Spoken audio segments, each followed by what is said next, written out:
Hello नमस्कार दोस्तों and good morning to all of you. कैसे हैं आप सब? तो चलिए फिर शुरू करते हैं 18 सितंबर 2025 के करंट अफेयर। तो सबसे पहला जो एमसीक्यू है दोस्तों वो है आपका UIDAI issues Aadhaar unique ID for residents not just citizens. ठीक है, इसमें कितने डिजिट होते हैं ये आपको बताना है। 10 डिजिट, 16 डिजिट या 14 डिजिट या 12 डिजिट। तो इसका आंसर है दोस्तों 12 डिजिट होता है। ठीक है, अब थोड़ा सा हम लोग जान लेते हैं किस आर्टिकल से ये आया है दोस्तों। तो अभी हाल फिलहाल में न्यूज़ में एक आर्टिकल है, ठीक है, न्यूज़ में भी है कि आधार इज पार्ट ऑफ स्टैट्यूट, मतलब कानूनी तौर से तो ये आधार पार्ट है, मतलब कानूनी तौर से। ठीक है, can be used by voters. ये किसका मतलब है स्टेटमेंट? ये सुप्रीम कोर्ट का स्टेटमेंट है। ठीक है, अब इसमें कंट्रोवर्सी क्या हो रही है दोस्तों? जो बिहार में एक मतलब रिवीजन किया गया था, मतलब इलेक्टोरल रोल को दोबारा से रिवाइज करने के लिए एक मतलब आपका SIR की मतलब गठित किया गया था ना, स्पेशल इंटेंसिव रिवीजन। यही कंट्रोवर्सी कर रहा है दोस्तों। ठीक है, क्योंकि सुप्रीम कोर्ट बोलता है क्यों नहीं अलाउ होगा भाई, मतलब जो डॉक्यूमेंट है, क्योंकि जैसे कि अगर देखेंगे रिप्रेजेंटेशन ऑफ पीपल्स एक्ट में 1950 में ये मतलब अलाउ करता है कि मतलब आधार कार्ड को as a 12th valid document. पहले क्या होता था कि मतलब इलेक्शन कमीशन जो था जिसके ऑफिशियल थे वो मतलब जैसे इलेक्टोरल रोल्स जब बनाते थे तो वो 11 डॉक्यूमेंट्स को मतलब जैसे कि आपका हो गया राशन कार्ड हो गया या फिर आपका मान लीजिए डोमिसाइल वाला हो गया, ये सब चीज़ को देख के ये लोग मतलब इलेक्टोरल रोल वाली लिस्ट बनाते थे। ठीक है, मतलब 11 डॉक्यूमेंट्स ही थे पहले। ठीक है, तो सुप्रीम कोर्ट में मतलब अभी हाल फिलहाल में अगस्त में ही उसने ऑर्डर किया है कि आधार कार्ड को भी 12th वैलिड डॉक्यूमेंट माना जाए। ठीक है, फॉर इंक्लूजन एंड एक्सक्लूजन, मतलब इलेक्टोरल रोल से निकालने के लिए और इलेक्टोरल रोल में डालने के लिए माना जाए। ठीक है, मतलब वैलिड। और इलेक्टोरल रोल क्या होता है दोस्तों? वो लोग उन लोगों की लिस्ट होती है जो कि अलाउ होते हैं मतलब वोट करने के लिए। ठीक है, इलेक्शन ऑफ इंडिया, मतलब इलेक्शन इंडिया के किसी भी कोने में इलेक्शन हो रहा हो, वहाँ के जो लोकल लोग होते हैं जो वहाँ पर वोट करेंगे उसमें वोट देने के लिए मतलब जो लोग एलिजिबल होते हैं वो उनका नाम होता है इलेक्टोरल रोल में। ठीक है, और ये इसमें अभी हाल फिलहाल में कंट्रोवर्सी जो हो रही है section 23(4) of representation of people act 1950। अब इसमें इलेक्शन कमीशन क्या बोल रहा है कि सर देखिए आधार कार्ड कोई भी बनवा सकता है। ठीक है, कैसे ही बनवा सकता है, तो इसीलिए इसका हम लोग मतलब अलाउ नहीं कर रहे हैं। तो सुप्रीम कोर्ट ने क्या किया है कि मतलब आपको अलाउ करना पड़ेगा, हम इसको मतलब अलाउ करते हैं एज ए 12 डॉक्यूमेंट, है ना। तो यही सब चल रहा है। ठीक है, बस आप ये जान लीजिए कि स्पेशल इंटेंसिव रिवीजन जो बिहार में हुआ था वही कंट्रोवर्सी है। उसके बाद हमारे लिए मेन जानना बात है जिसकी अभी आधार से रिलेटेड ही ये मैटर चल रहा है। ठीक है, तो आधार क्या है दोस्तों? एक तो 12 डिजिट का है। ठीक है, उसके बाद ये जान लीजिए कभी भी 0 या 1 से स्टार्ट नहीं होता है, एक रैंडम नंबर होता है पर ये 0 और 1 से स्टार्ट नहीं होता। ठीक है, दुनिया का सबसे बड़ा बायोमेट्रिक मतलब जैसे जिसमें अंगूठा या फिर आँख ये सब होता है ना कि आइडेंटिटी ली जाती है ना, वो ID सिस्टम है, ये दुनिया की सबसे बड़ी। ठीक है, और इसका जो डाटा कलेक्ट होता है इसको कलेक्ट करता है UIDAI। ठीक है, मतलब unique identification authority of India, जो कि किसके अंडर में काम करती है मतलब इस चीज़ के लिए? तो ministry of electronics and information technology.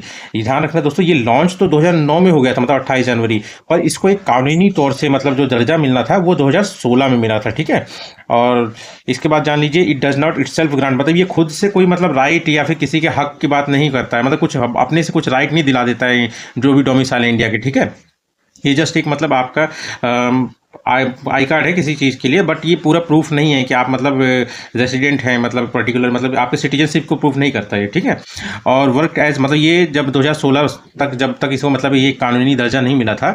अब जैसे स्टेटरी मतलब स्टेटस कैसे मिलता है? किसी एक्ट के थ्रू मिलता है। तो 2016 में आधार एक्ट 2016 आया था तब इसको मिल गया था, पर उससे पहले ये एज ए अटैच्ड ऑफिस काम करता था प्लानिंग कमीशन में, जो कि बाद में नीति आयोग बन गया। ठीक है, और जनवरी 2016 में गवर्नमेंट ऑफ इंडिया ने अप्रूव कर दिया था इसके स्टेटस, मतलब स्टेटरी स्टेटस मतलब कानूनी दर्जा। ठीक है, और किस एक्ट के थ्रू? आधार एक्ट 2016। ठीक, और दोस्तों ये जान लीजिए ये लिंक्ड किसके साथ? मतलब जो रेसिडेंट होता है उसका बेसिक डेमोग्राफी, मतलब जहाँ से रेगुलर मतलब रहता है। ठीक है, और बायोमेट्रिक इन्फॉर्मेशन क्या क्या होता है? दोनों आंखों की जो पुतलियाँ होती है उसका इन्फॉर्मेशन स्कैन किया जाता है, 10 उंगलियों के फिंगरप्रिंट्स होते हैं और एक फोटोग्राफ होता है। ठीक है, और इसके बाद आप जान लीजिए ये कभी भी सिटीजनशिप को नहीं शो करता है। उसके बाद कोई भी गारंटी नहीं करता आपके राइट के, जैसे मत है ना, कोई भी बेनिफिट या फिर कोई भी एंटाइटलमेंट कुछ भी ये मतलब कन्फर्म नहीं करता। ठीक,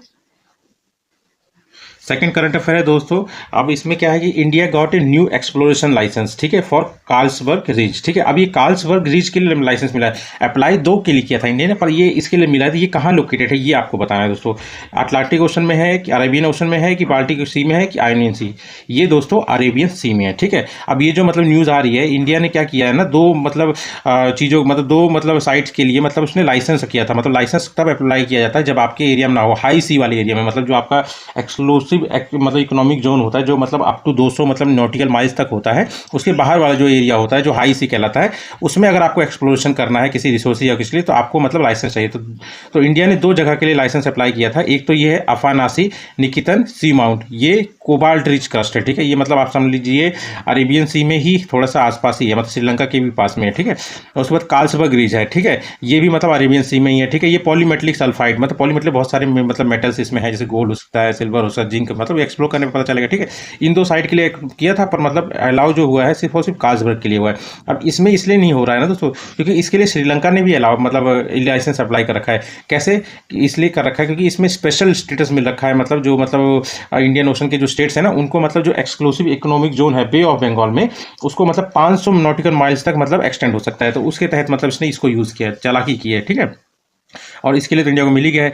दोनों के दोनों मतलब समझ लीजिए इंटरनेशनल वाटर मतलब हाई सीज में लोकेटेड है, not part of India exclusive मतलब ज्यूरिडिक्शन, ठीक है। मतलब जिसमें मतलब इंडिया का मतलब चलेगा हक, पर इसमें नहीं चलेगा, ठीक। अब इसमें ये जानना है दोस्तों, ये जो रिज है और एक है सी माउंट, ठीक है, ये दोनों चीज़ अलग चीज़ है। जैसे इसमें 2 वर्ड आता है दोस्तों, एक तो रिज है, मिस ओशन रिज, मतलब मिड ओशनिक रिज। ये जो देख रहे हैं ना, ये इधर पूरा पानी भरा हुआ, ये समुंदर है दोस्तों, समुद्र के नीचे का ये सरफेस है, ठीक है। अब समुद्र के नीचे तो अगर जो 2 टेक्टोनिक प्लेट अगर एक दूसरे से अलग होती हैं, ठीक है, तब बनता है आपका ये मतलब रिज बनता है। आप देखिए इस फोटो में आप देखेंगे ध्यान से, ठीक है। जैसे ये दोनों है अलग हो रही, तो इस तरह की रिज बन रही, ठीक है। और ये यहाँ पे ये सबडक्शन हो रहा है, समझ रहे हो दोस्तों, ये सबडक्शन हो रहा है, तो ये ट्रेंच बनेगा, ठीक है। समझ रहे हो दोस्तों ना, ये ट्रेंच बनेगा। अभी इसमें अगर आप देखेंगे तो ये देखिए, ये मिड ओशनिक रिज जो है, ये एक दूसरे से मतलब एक तरह से आप समझ लीजिए ये यहाँ पे सबडक्ट हो रहा है, ये थोड़ा सा अलग हो रहा है। जब ये अलग होगा तो वोल्केनिक एक्टिविटी यहाँ पे ज़्यादा होती है, और ये अंदर हो रहा है, ये सबडक्शन जोन इधर वाला हो जाएगा, ठीक है। तो वही मैं आपको बता रहा हूँ, जहाँ पे ये मतलब सबडक्ट करेगा, सबडक्ट तब करता है जब जैसे कि ओशनिक जो मतलब प्लेट होती है, वो एज कम्पेयर टू मतलब जो कॉन्टिनेंटल प्लेट होती है उससे भारी होती है। तो इसीलिए जब दोनों टकराती हैं, तो उसमें जो मतलब ओशनिक प्लेट होती है वो नीचे चली जाती है, सबडक्शन जोन। और जब ये नीचे जाती है तो ये ट्रेंच बनता है। तो जो मैरियाना ट्रेंच आप जानते हैं ना, जो सबसे डीपेस्ट है, वो यही एक ट्रेंच ही है दोस्तों, इसी सबडक्शन की वजह से बना है। और ओशनिक प्लेट मतलब जो मिड ओशनिक रेंज होता है, अगर जब जैसे 2 ओशनिक प्लेट है जब एक दूसरे से अलग होती हैं, तब इनके बीच में जो एक्टिविटी होती है, ये मतलब मिड ओशनिक रिज को मतलब बनाते हैं, ठीक है। अब इसी वजह से मतलब लावा हुआ सब बाहर आता है, ठीक है। और उसके बाद आप जान लीजिए अनक्लोज। अनक्लोज क्या है दोस्तों, ये मतलब यही एक तरह से इसकी बॉडी हैं तरह तरह की, जो मतलब ये राइट्स देने के काम करते हैं। जैसे अनक्लोज ने रूल्स बना रखे हैं किसके लिए, एक्सक्लूसिव राइट्स, मतलब किसी कंट्री के लिए मतलब कितना मतलब उसको मतलब अलाउ है मतलब रिसोर्सेज को एक्सप्लोर करने के लिए, ठीक है। तो उसी में अभी अनक्लोज का फॉर्म ये आप समझ लीजिए मतलब अलाउ करता है कि किस रीजन तक आप जा सकते हैं। तो इसमें एक्सक्लूसिव राइट्स अगर देखेंगे तो सबसे पहले आ जाता है आपका, मैं 1 मिनट आपको इसमें दिखाता हूँ, फोटो में ज़्यादा क्लियर रहेगा, है ना। ये देखिए दोस्तों, ये है समुद्र वाला एरिया, ठीक है। तो ये जो टेरिटोरियल एरिया, ये पूरी तरह से मतलब जिस कंट्री का भी होगा, ये पूरी तरह से उसी का है। सारा चीज़ यहाँ पे कुछ भी एक्टिविटी होगी सब उसी का चलेगा, ठीक है। और उसके बाद आता है कॉन्टिजियस जोन, ठीक है। मतलब ये जो 12 मीटर से 24 मीटर वाला एरिया होता है ना, ये मतलब है तो उसी का, मतलब पूरा प्रॉपर कंट्रोल नहीं रहता, मतलब पूरा ऑनरशिप उस कंट्री की नहीं रहती। मतलब जैसे सैनिटरी वर्क हो गया, या फिर मान लीजिए कि कस्टम वाली ड्यूटी जो होती है, या फिर तरह तरह के जो भी मतलब टैक्सीज होते हैं, वो सब इम्पोज कर सकता है, फ़ायदा उठा सकता है, पर ये पूरी तरह से उसके कंट्रोल में नहीं है। मतलब ऑनरशिप पूरी नहीं है उसकी उस पर्टिकुलर कंट्री की, ठीक है। और ये है एक्सक्लूसिव इकोनॉमिक जोन, जो कि 200 तक जाता है। यहाँ तक मतलब उस तरह का मतलब ऑनरशिप नहीं है, पर यह है कि यहाँ पे रिसोर्सेज के लिए मतलब एक्सप्लोरेशन कर सकता है, ठीक है। पर हाई सीज क्या है, मतलब यहाँ तक उसको कोई भी मतलब आपको मतलब लाइसेंस की जरूरत नहीं। पर इसके बाद जो एरिया आएगा अप टू मतलब 200 नॉटिकल माइल्स के बाद में जितना एरिया आएगा, वो सारा का सारा हाई सीज कहलाएगा। और हाई सीज में अगर आपको एक्सप्लोर करना है रिसोर्सेज के लिए, तो आपको मतलब लाइसेंस मतलब अप्लाई करना होगा लाइसेंस के लिए, ठीक है। अब यही अनक्लोज, अब इसमें इकोनॉमिक मतलब एक्सक्लूसिव इकोनॉमिक जोन कब तक कहाँ तक है, 200 नॉटिकल माइल्स तक है। और ये 12 मीटर मतलब 12 नॉटिकल माइल से लेके आपका ये मतलब आपका आ जाता है 12, हाँ 12 अप टू 12, 0 से 12, 12 नॉटिकल माइल्स तक टेरिटिकल सी है। और 12 से 200 मीटर तक आपका आ जाता है, 200 नॉटिकल मीटर्स तक माइल्स तक नॉटिकल माइल्स तक आपका आ जाता है एक्सक्लूसिव इकोनॉमिक। मुझे लग रहा है मीटर बोल दिया सर, दोस्तों ये नॉटिकल माइल्स है, ठीक है। और एक्सक्लूसिव राइट्स टू रिसोर्सेज क्या इसी में रहता है। उसके बाद ECS आ जाता है दोस्तों, एक एक्सटेंडेड कॉन्टिनेंटल शेल्फ होता है, ठीक है। ये कितना होता है, 350 मतलब नॉटिकल माइल्स तक होता है। पर जो बे ऑफ बंगाल में जितने भी स्टेट हैं, ठीक है, उनको मतलब ये एक्स्ट्रा मिल रखा है। आप मतलब स्पेशल रूल इन्हीं के लिए, मतलब जो भी बे ऑफ बंगाल के स्टेट्स हैं ना, उनको भी 500 मतलब नॉटिकल माइल्स तक अलाउ कर रखा है, ठीक है। इसी का फायदा श्रीलंका उठा रहा है। मतलब ये जो आपका अफानासी निकिटन सी माउंट्स है ना, सी माउंट मतलब वही समुद्र के अंदर में जो माउंट मतलब माउंटेन टाइप के शेप होते हैं ना अंदर मतलब दबे रहते हैं, सॉरी, उसी को बोला जाता है। ठीक है, इसी पे मतलब अपना हक जमा रहा है कि मुझे इस लाइसेंस मिल जाए, बहुत सारे रिसोर्सेज इससे निकाल लूंगा। ठीक है, उसके बाद कॉन्टिजियस जोन मैंने आपको बताया ये 12 से 24 मीटर तक का ही होता है। और इसमें क्या है दोस्तों ना, मतलब अप टू 24 मीटर तक ही है, पर ये लिमिटेड राइट्स होते हैं, मतलब पूरा ऑनरशिप नहीं होता है, फुल सॉवरेनिटी नहीं होती। सैनिटरीज लॉज हो गए, इमिग्रेशन वाली चीज़ हो गए, लॉज रेगुलेशन, फिस्कल या कस्टम ड्यूटीज, ये सब चीज़ इसमें लगा सकते हैं, पर ऑनरशिप आप बोलोगे तो पूरी तरह नहीं होता। ठीक है, अब एक्सप्लोरेशन राइट कैसे मिलते हैं, जो मतलब उसके बाहर होते हैं, तो कोई भी कंट्री अलाउ तो नहीं होती है मतलब उसमें करने के लिए बिना लाइसेंस के। ठीक है, और उनको लाइसेंस किसको अप्लाई करना पड़ता है, आईएसबी, ये है इंटरनेशनल सीबर्ड अथॉरिटी, या फिर आईएसए भी बोला जाता है, इंटरनेशनल सीबर्ड अथॉरिटी। ठीक है, अब ये क्या करते हैं, लाइसेंस के लिए जो भी अप्लाई करते हैं तो उन चेक करते हैं, उसके बाद उनको देते हैं। ठीक है, उसके बाद आईबीएसबी है क्या, इसका हेडक्वार्टर जो है किंगस्टन में है, जमाइका के, और ये एक ऑटोनोमस बॉडी है, मतलब अपनी तरीके से काम करने वाली अनक्लॉज के अंडर में।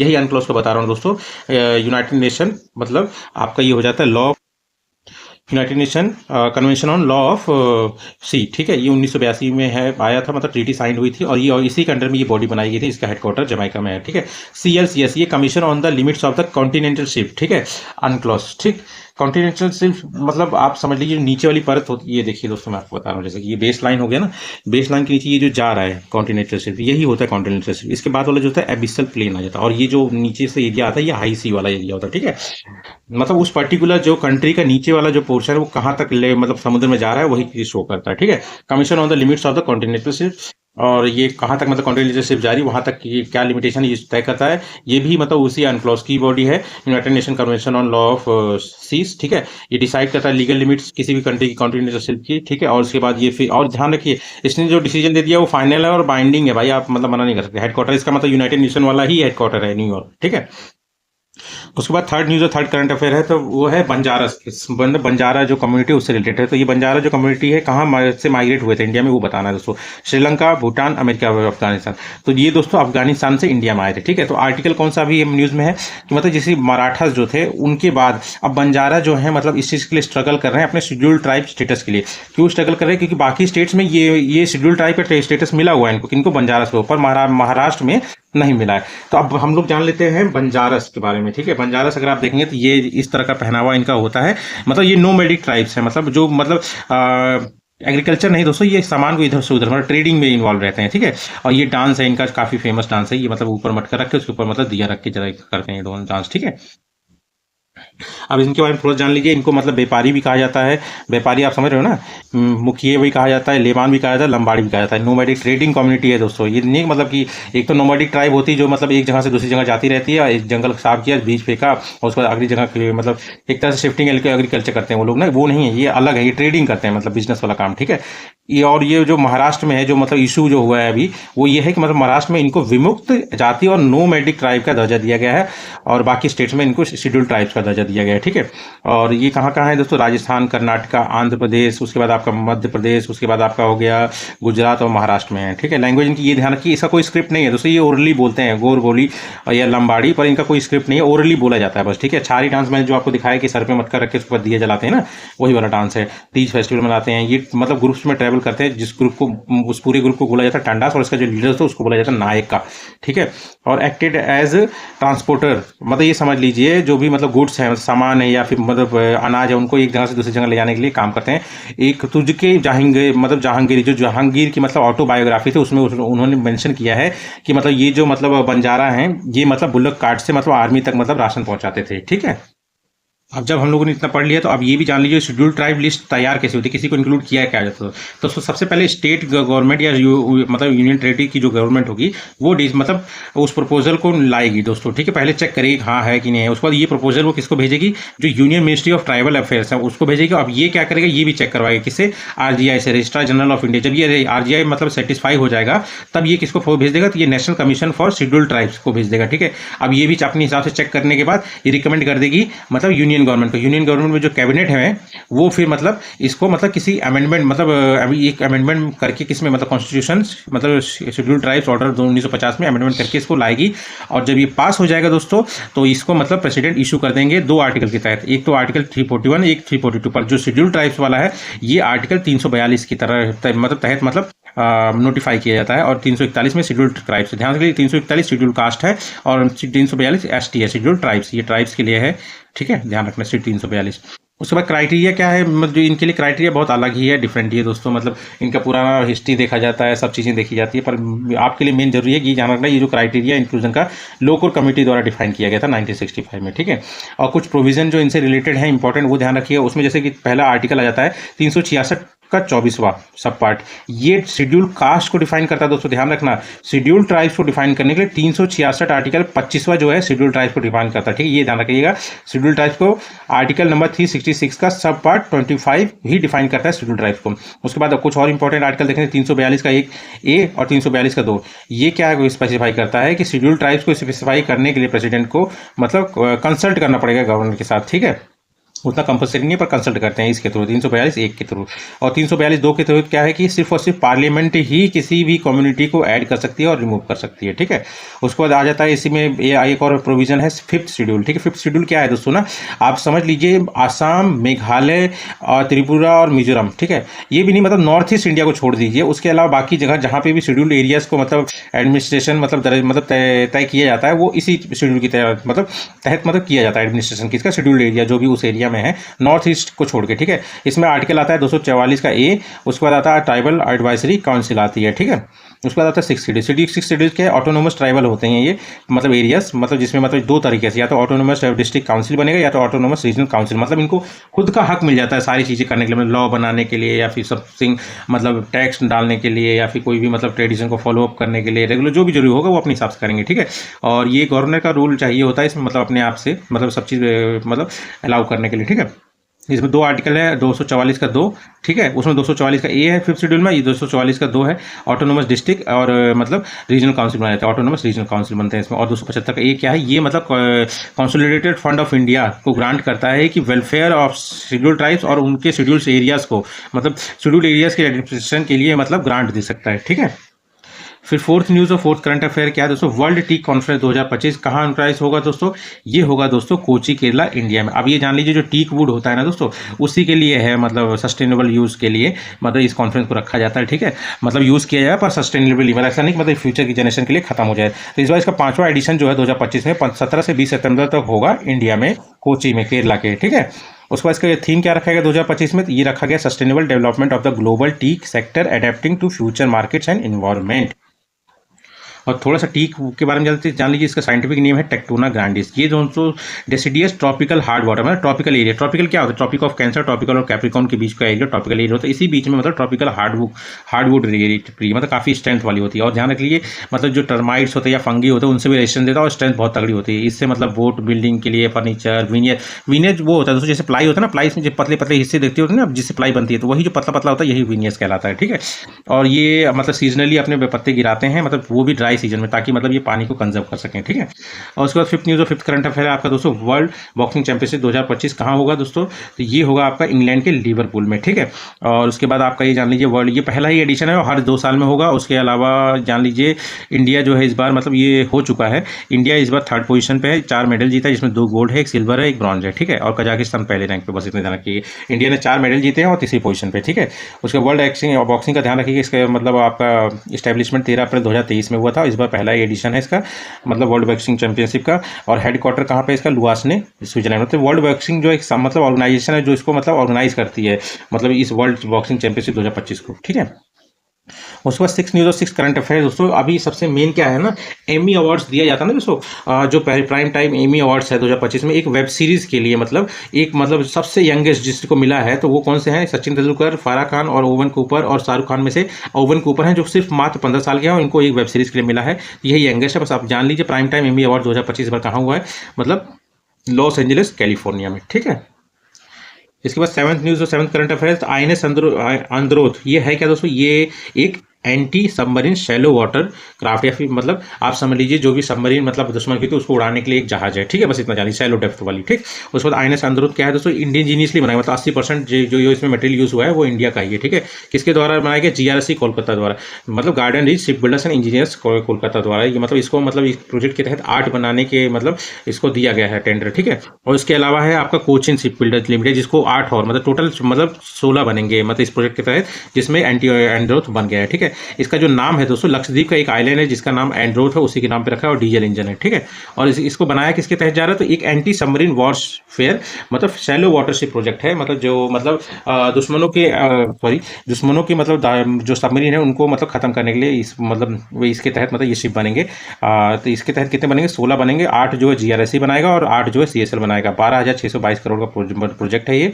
और इसी के तहत मतलब कुछ समय पहले 8 मई 2025 में भी INS अर्नाला इंडियन नेवी में कमीशन कर दिया गया, और इसको बनाया किसने था, garden reach ship builders and engineers limited, किसके मतलब कोलकाता वाली कंपनी है, ठीक है। फिर उसके बाद 8th न्यूज़ और 8th करंट अफेयर है, ये एक बार देख लीजिए, INS अंदरूत, ये है INS अंदरूत, इसी का भी हाल फिलहाल में कमीशन हुआ है इंडियन नेवी में, ठीक है। उसके बाद 8th न्यूज़ और 8th करंट अफेयर अभी हाल फिलहाल में क्या है दोस्तों, तो अभी मेरे को मतलब इसमें आप बताइए, संघाई कॉर्पोरेशन ऑर्गेनाइजेशन का जो पहला समिट हुआ था, ठीक है, वो कहाँ पे हुआ था, तो दोस्तों ये हुआ था 15 जून 2001 में। तो अभी न्यूज़ में क्या है दोस्तों, न्यूज़ में क्या है कि मतलब डेट दी गई है और कंट्री डिसाइड किया गया है कि मतलब कहाँ पे होगा। तो SCO का जो 27th, अभी तो न्यूज़ में ये है कि 27th एडिशन जो है, जो कि 2027 में होगा, ये पाकिस्तान कराएगा। जो 2026 वाला जो है, 2026 वाला जो है, जो 26वां एडिशन, ये अभिषेक कराएगा किर्गिस्तान। और 25 वाला तो आप जान ही रहे हो, अभी हाल फिलहाल में तियानजी चाइना में हुआ था 31 अगस्त से 1 सितंबर तक, ठीक है।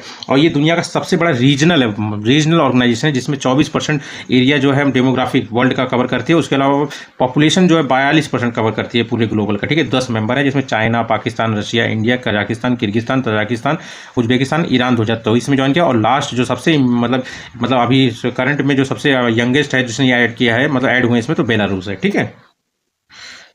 यंगेस्ट नहीं दोस्तों, लेटेस्ट जिसने ऐड किया तो बेलारूस है, ठीक है। अब ओरिजिन इसका कहाँ से आता है, सांघाई 1996, ये जो संस्था बनाई गई थी 1996 में, इसका मतलब ये था, जो 1991 में जैसे सोवियत यूनियन का विघटन हुआ था ना, तब बहुत सारे रिलीजियस मतलब कॉन्फ्लिक्ट स्टार्ट हुए, तो उन्हीं को कंट्रोल करने के लिए इसको सांघाई 5 बनाया गया था, जिसमें चाइना, रशिया, कजाकिस्तान, किर्गिस्तान और ताजिकिस्तान थे, ठीक है। उसके बाद 2001 में उज्बेकिस्तान को इसमें ऐड किया गया, जिसकी वजह से मतलब 5 तो रहे नहीं, 6 हो गए, तो इसलिए नाम चेंज करके SCO रख दिया गया, सांघाई कॉर्पोरेशन ऑर्गेनाइजेशन, ठीक है। और 2017 में इंडिया और पाकिस्तान को ऐड किया, और 2024 में सबसे रिसेंट जिसको ऐड किया है वो कौन है, बेलारूस, ठीक है। फिर 9th न्यूज़ और 9th करंट अफेयर है, तो World Women's Hockey Asia Cup 2025 कहाँ हेल्ड हुआ है दोस्तों, तो ये आपका हुआ है मतलब चाइना में, हांगजाऊ में, ठीक है। और इसको जिसने जीता है वो मतलब वो जो हॉकी वर्ल्ड कप हो उसके लिए क्वालिफाई कर जाएगा, ठीक है। तो कौन जीता है, तो चाइना जीता है, तो वो क्वालिफाई कर गया किसके लिए, हॉकी वर्ल्ड कप 2026 के लिए। 11वां एडिशन है ये 2025 वाला। हांगजाऊ चाइना में हुआ है, और विनर चाइना है, रनर अप इंडिया है, और इंडिया सिर्फ 2 बार जीता है, 2004 में, 2017 में। अब वो हॉकी वर्ल्ड कप 2026 में चाइना खेलेगा एशिया की तरफ से, ठीक है। उसके बाद आपका आ जाता है कि अभी मतलब इंडिया का सबसे बड़ा मतलब स्पोर्ट्स कॉम्प्लेक्स मतलब खोला गया है दोस्तों, कहाँ पे, ये खोला गया है नारायणपुरा अहमदाबाद में, ठीक है। और इसको मतलब किसके तहत खोला गया, तो अभी हाल फिलहाल जान लीजिए, खेलो भारत नीति 2025 आई थी, जो कि 1 जुलाई 2025 से लॉन्च हुई है, और इसने किसको रिप्लेस किया, तो नेशनल स्पोर्ट्स पॉलिसी जो 2001 से चलती आ रही है उसको रिप्लेस किया है। इसके तहत इंडिया को एक ग्लोबल लीडर बनाना है स्पोर्ट्स के फील्ड में 2047 तक है, ठीक है। बस ये जान लीजिए कि इंडिया का सबसे बड़ा जो स्पोर्ट्स कॉम्प्लेक्स है कहाँ बनाया गया, तो नारायणपुरा अहमदाबाद, ठीक है दोस्तों। तो यही थे आज के करंट अफेयर, मिलते हैं हम लोग कल, और वीडियो अच्छा लगे प्लीज सब्सक्राइब करें, थैंक यू।